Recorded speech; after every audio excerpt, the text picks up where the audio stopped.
Bom, boa tarde a todos. Primeiro, super obrigada pelo convite. Queria agradecer aqui, em nome do deputado Moses, o convite de estar nessa audiência tão importante para o nosso país, que é discutir o Plano Nacional de Educação, e com uma audiência tão qualificada também, que está olhando aí para o futuro da educação no Brasil.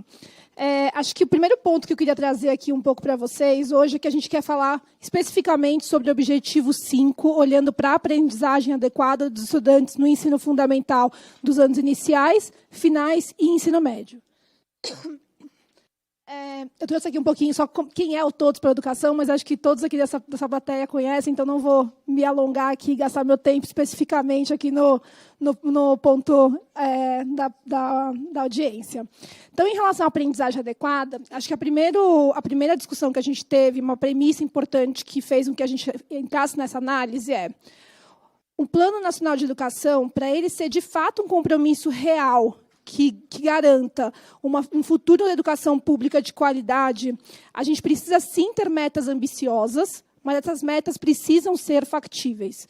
E, para isso, a gente tem que olhar para o nosso histórico, para a nossa linha de base, para o contexto atual e também para as ferramentas disponíveis e infraestrutura disponível hoje para os gestores públicos, para os gestores educacionais e professores em sala de aula.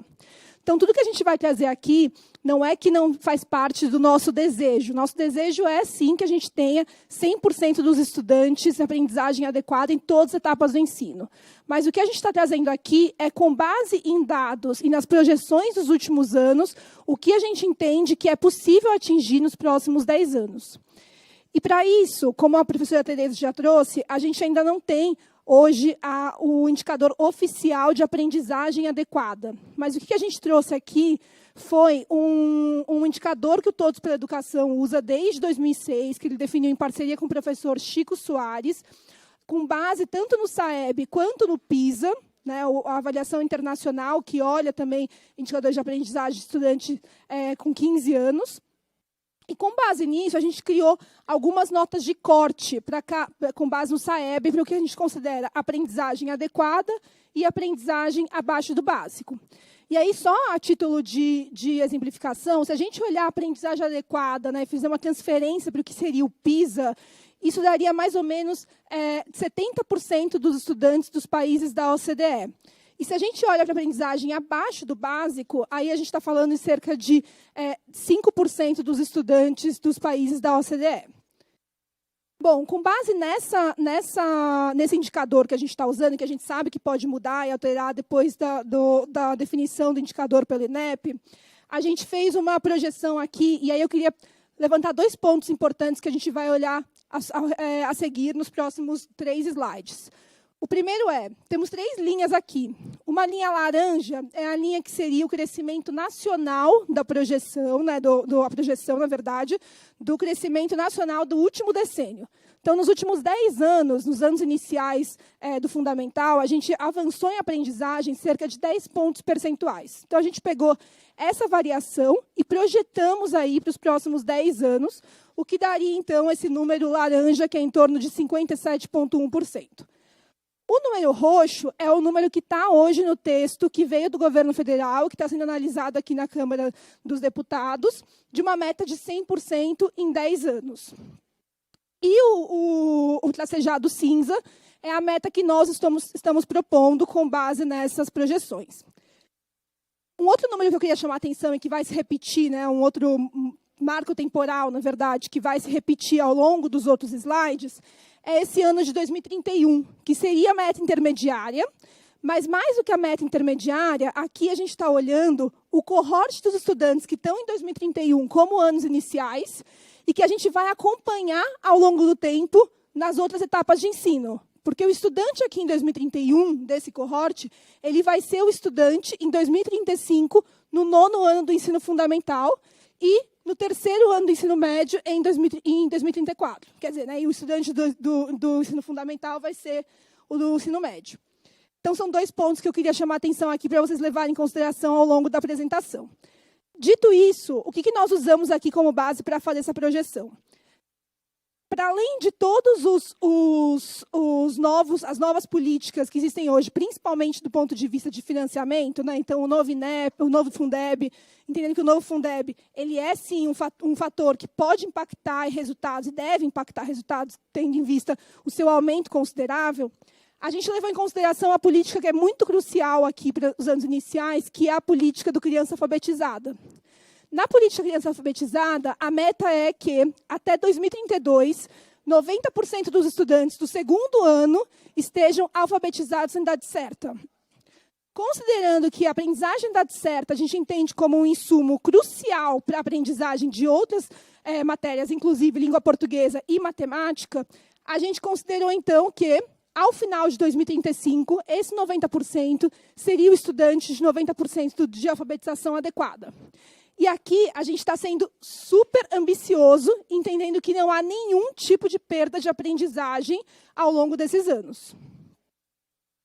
E aí, se a gente olha para a meta relacionada aos anos de ensino finais do ensino fundamental, a gente pegou aqueles 70% que estavam em 2031 e trouxe para cá, em 2035, porque é o mesmo cohorte, é o estudante que saiu em 2031 com 70% de aprendizagem adequada.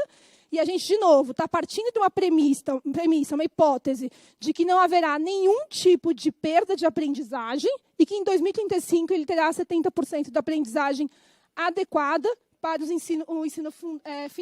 anos finais do ensino fundamental.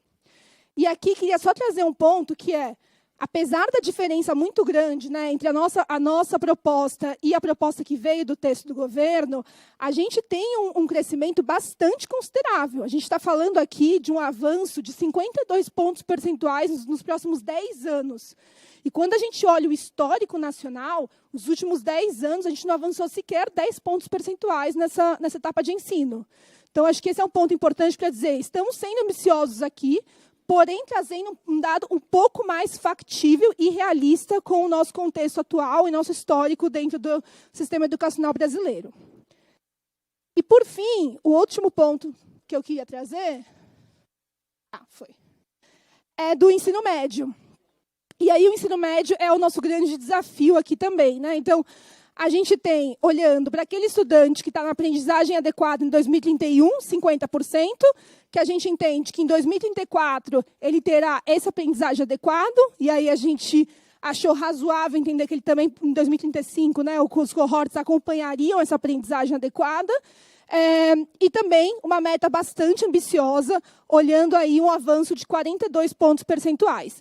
E aqui ainda temos um ponto mais difícil e mais desafiador, porque a gente está falando de uma etapa de ensino que, nos últimos 10 anos, teve um recuo na aprendizagem adequada, e não um avanço. E a gente ainda assim está propondo 42 pontos percentuais, que é menor do que o proposto pelo texto que veio do governo federal, mas entendemos que, com políticas que estão acontecendo hoje, tanto de o pé de meia, levando uma relação um incentivo maior para evitar a evasão escolar e também incentivos do novo Fundeb e tudo mais, isso seria possível.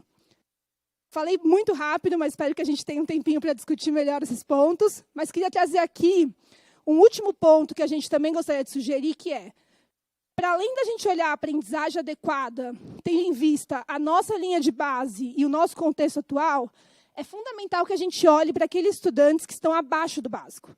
Porque são esses estudantes que mais precisam do apoio do governo. Ops, já deu meu tempo, né? Vou terminar aqui, estou finalizando. Porque são esses estudantes que mais precisam de apoio do governo. E aqui a gente está olhando para os estudantes do fundamento do 5º ano, 9º ano e 3º ano do ensino médio e propondo que a gente tenha que a gente zere esses alunos abaixo do básico nos próximos 10 anos.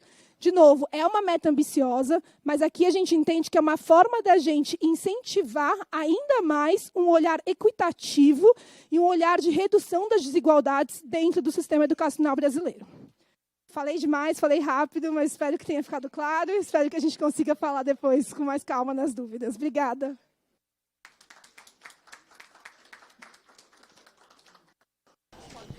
Agradeço à professora Thalita Nascimento pela sua exposição e, nesse momento, convido o professor Fernando Cássio, representante da